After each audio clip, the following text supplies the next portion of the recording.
Hola, buenas, mis amados. El día de hoy hablaremos de Alexander Solzhenitsyn, el hombre que mató al comunismo y el autor del Archipiélago Gulag, una de las obras más importantes de los años 70. Alexander Solzhenitsyn, como pueden ver aquí, él fue el ganador de un premio Nobel. ¿Cuál fue su vida? Bueno, el padre de Solzhenitsyn murió antes de que él naciese y pasó la infancia con la madre de Rostov del Don, donde se licenció en matemáticas siguiendo al mismo tiempo sus cursos literarios. En el 41 tomó parte de la Segunda Guerra Mundial y aunque fue repetidas veces condecorado, se le acusó de actividades antisoviéticas. Esto era porque él escribió una carta en donde se burlaba de Stalin. Condenado a 8 años de trabajos forzados y otros de confinamiento, hasta 1956 se le permitió volver a la enseñanza y escribió el archipiélago Gulag en la década de los 70 sobre los campos de prisioneros y campos forzados que es el Gulag, y su retrato novela de Lenin. Son jalones de un desarrollo que llevó a Solzhenitsyn no solo a adoptar la ciudadanía norteamericana, sino que una intensa actividad periodística para atacar el comunismo, y ganó el premio Nobel en el 70. Y en el 94 regresó a su país natal tras residir exiliado durante cerca de 20 años en Estados Unidos. 4 años antes había recobrado la nacionalidad soviética y le había sido retirado los cargos por lo que había sido condenado a mediados de la década del 70. Y murió en el 3 de agosto de 2008 a la edad de 89 años a consecuencia de una insuficiencia cardíaca en su residencia de Moscú. Como ya vimos anteriormente en el video de Dostoyevsky, el futuro que él predijo y el desastre del comunismo se hizo realidad, dejando el Gulag 60 millones de personas muertas en solo 20 años. Pol Pot matando al 20% de su población en la revolución comunista, y los 300.000 muertos en Nanking en solo 7 semanas, y Hitler que mató a 6 millones de judíos, y también el desastre que pasó en Armenia. Pero básicamente el siglo XX fue un desastre total y un siglo de totalitarismos, predichos por Dostoyevsky, y Solzhenitsyn lo vivió en carne propia. Muy bien, en su libro él nos habla de la deskulatización, que fue una campaña soviética de represión política contra los campesinos más ricos o los kulaks y las familias, los cuales entre su arresto, deportaciones y ejecuciones terminó afectando muy gravemente a millones de personas en el periodo de 1929 a 32. Entonces, supuestamente, según la propaganda comunista, ellos estaban quitándole a los campesinos ricos, a los millonarios, a los de plata, al 2% de la población, para dárselo a los pobres, para dárselo al pueblo.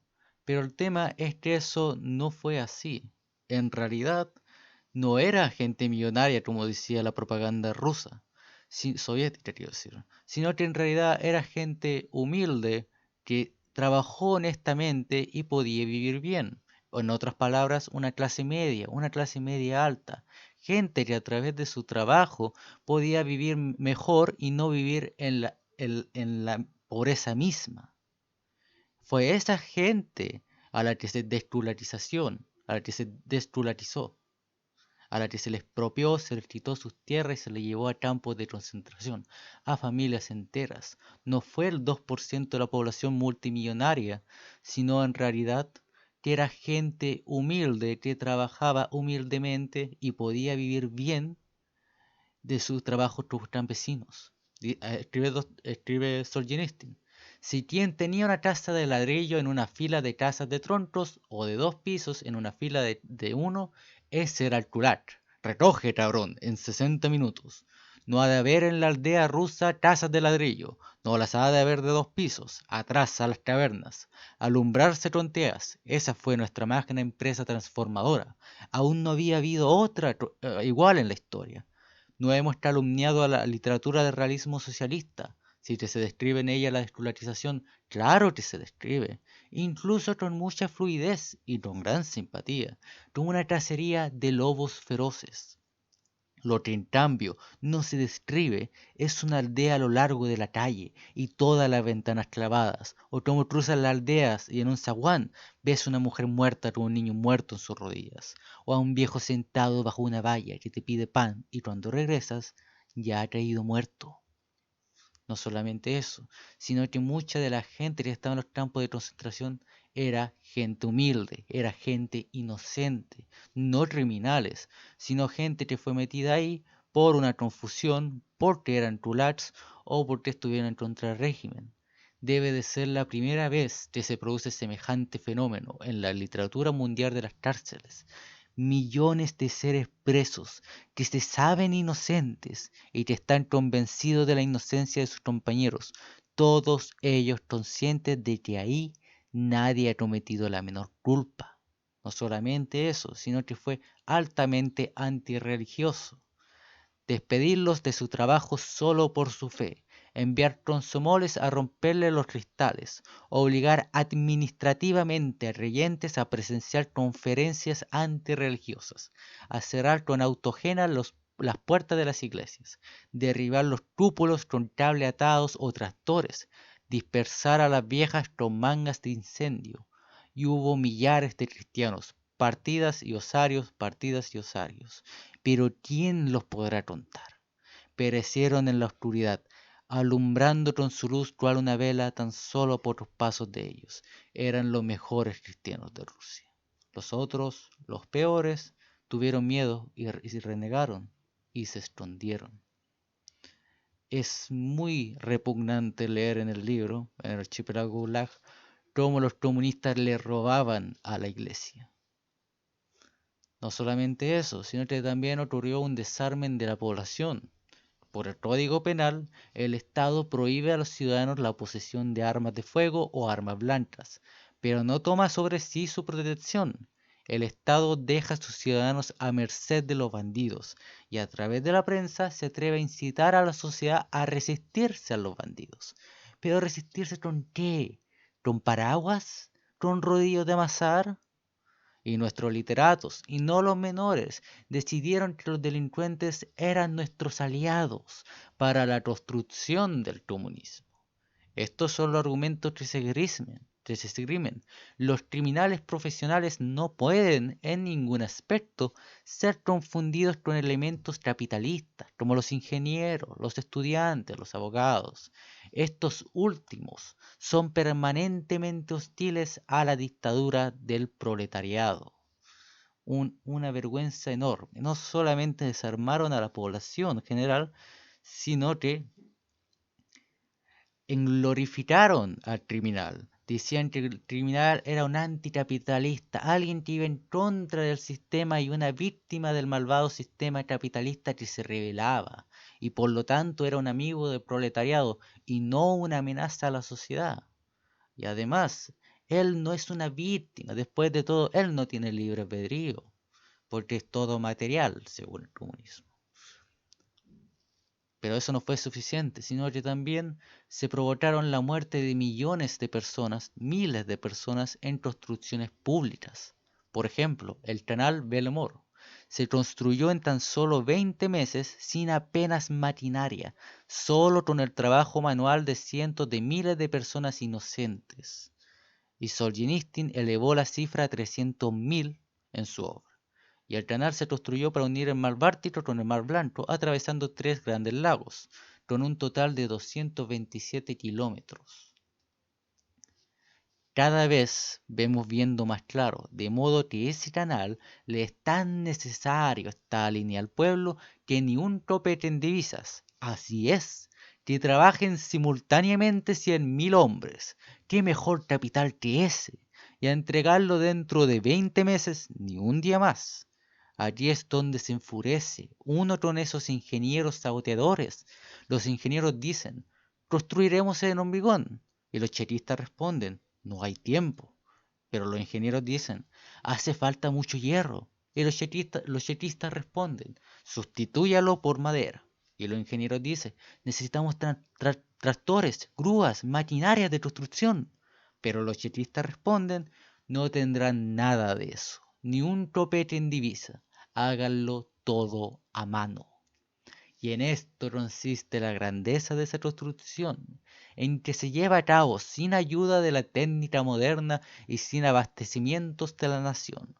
No estamos ante el ritmo decadente del capitalismo euroamericano, sino ante el ritmo socialista. ¿No sería injusto comparar esta absurda construcción del siglo XX, este canal transcontinental hecho a pito, pala y carretón, con las pirámides egipcias? Puesto que las pirámides se levantaron de acuerdo con la técnica más adelantada de aquel momento. En cambio, nosotros retrocedimos 40 siglos atrás. Así se llevaba a cabo el exterminio, porque para cámaras de gas no había combustible. Y para crear terror, para crear poder sobre la población, encarcelaban a gente inocente y la forzaban a trabajar y hacer construcciones públicas como este canal, en donde murieron miles de personas utilizadas como esclavos modernos. Un trato tan horrible, tan repugnante, que hasta los mismos egipcios, cuando construyeron las pirámides, fueron más humanitarios, pues ellos utilizaron la técnica de su tiempo, utilizaron las tecnologías de su tiempo. Sin embargo, la Unión Soviética no quiso hacer eso. A pico, pala y carretón. Esclavos a morir en un trabajo sin ningún sentido. Y la pobreza. Esto es lo que se conoce como la isla caníbal de Nasino o el genocidio ucranio. Son dos. Se denomina como tragedia de Nasino a la deportación en masa de 6.700 a 6.800 personas, 123 de las cuales murieron 4.000 en la isla de Nasino. En la Unión Soviética, en el año 1933, en apenas unos meses, a comienzos de la primavera, los campesinos ucranianos empezaron a morir de hambre. Algunos documentos hablan de niños con el vientre hinchado por la falta de alimento, familias enteras obligadas a alimentarse de hierba o cortezas de roble, e incluso se comían a los perros y a los gatos. La situación llegó a tal punto que algunos historiadores afirman que en las zonas rurales más pobres se generalizó el canibalismo y los cadáveres se agolpaban en las calles porque ya nadie tenía fuerzas para poder sepultarlos. Y sí, ese bloque rojo que pueden ver ahí es una censura porque se muestran restos humanos. Y es repugnante. Pero pueden ahí buscar en el internet las imágenes de este genocidio ucraniano y las imágenes de la isla caníbal, y es repugnante.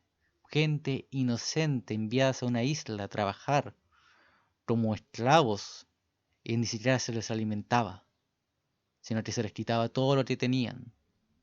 Y se les quitaban a los ricos y a los millonarios su trabajo, su esfuerzo, su producto que ellos tanto se esforzaron en tener. Irónicamente, el comunismo, aquellos que hablaban de que el proletariado debe de ser quien debe tener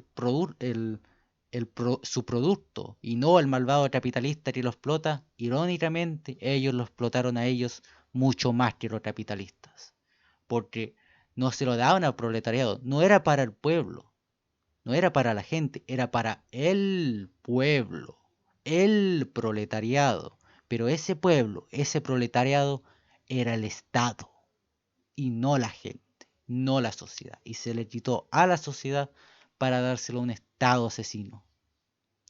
Y podríamos estar horas y horas describiendo el desastre que fue este insulto a la humanidad de sistema. Pero ¿por qué personas normales se convirtieron en monstruos? ¿Por qué tantos miles de personas trabajaron en un sistema burocrático repugnante donde se hacía esto a personas completamente inocentes, miles de personas y millones de personas inocentes? ¿Por qué? Dice así Alexander: la ideología. He aquí lo que da la justificación buscada a la maldad y la requerida dureza prolongada al malvado.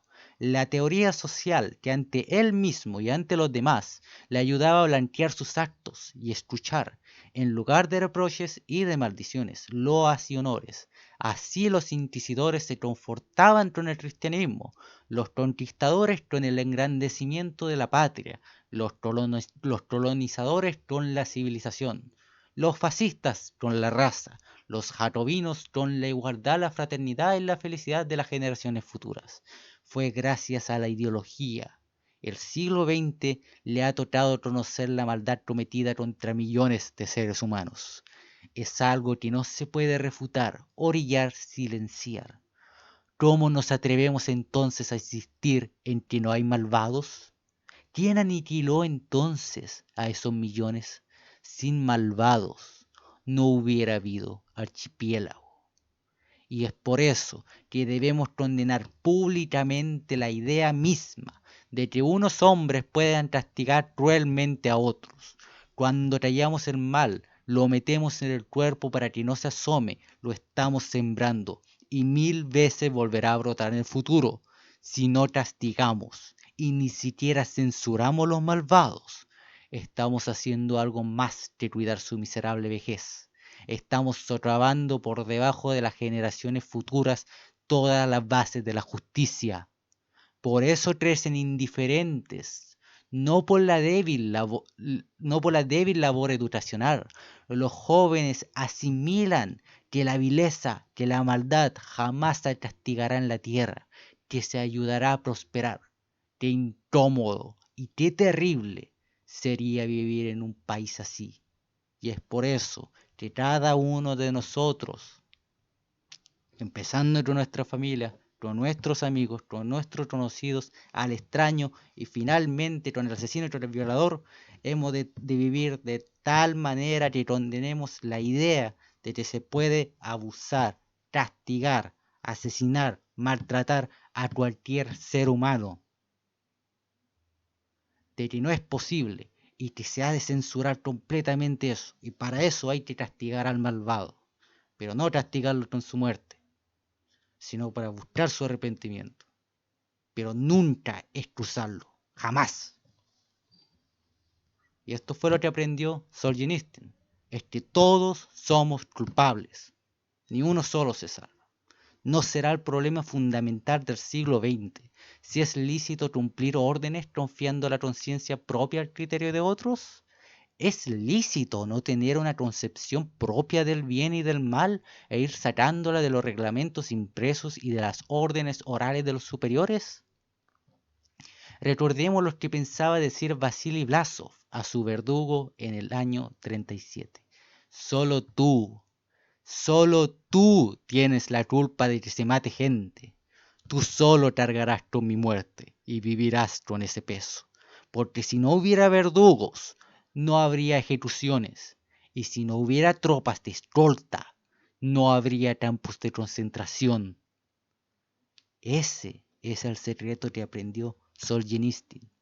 Que quizás él llegó ahí no por una casualidad, que quizás todo lo que pasó no fue un tema de mala suerte, no fue porque un señor con bigote, chistosito, decidió hacer estas atrocidades. Fue porque cada ser humano participó en ese sucio sistema, porque cada ser humano podía decir no y no lo hizo, sino que participó en él.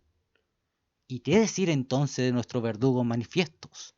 ¿Por qué no los castiga el destino a ellos? ¿Por qué prosperan? Quizás la única solución sería admitir que el sentido de nuestra vida terrena no consiste en la prosperidad como estamos acostumbrados a considerar, sino en el desarrollo del alma. Desde ese punto de vista, nuestros verdugos sufren el peor de los castigos, se convierten en cerdos, se salen de la humanidad hacia abajo, y embriagado por los éxitos de mi juventud, me sentía infalible. Y por eso mismo fui cruel. Abusando de mi poder, yo maté y violé. En mis momentos de peor maldad, estaba convencido de que oraba bien, sostenido por lógicos argumentos. Fue sobre el podrido jergón de la cárcel, cunado por primera vez sentí vibrar en mí un destello de bien. Poco a poco fui comprendiendo que la frontera que separa el bien del mal no pasa entre los estados ni entre los partidos, sino que cruza en cada corazón humano y todos los corazones humanos. Y esa frontera es móvil, oscila dentro de nosotros con los años. Incluso un corazón invadido por el mal siempre queda un pequeño baluarte de bien. Y entonces comprendí la verdad de todas las religiones del mundo. Ellas luchan contra el mal dentro del hombre. Y entonces comprendí la mentira de todas las revoluciones de la historia. se limitan a suprimir a los gentes del mal, pero el mal en sí, y aumentado por añadidura, ellos lo recogen con herencia. Hay que anotar a favor del siglo XX que el proceso de Nuremberg pretendía matar a la propia idea maligna y muy poco a las personas contaminadas por ella. Conócete a ti mismo. No hay nada que propicie tanto el despertar del espíritu de comprensión en nosotros como las dolorosas reflexiones acerca de nuestras propias culpas, fallos y errores. Y por eso vuelvo la vista a los años de mi reclusión y digo ante el asombro de los que me regodean, bendita seas, prisión. Y ese es el mensaje que todos hemos de reconocer y vivir. Es que todos somos culpables y solamente de nosotros es la responsabilidad. Y que la belleza salvará al mundo.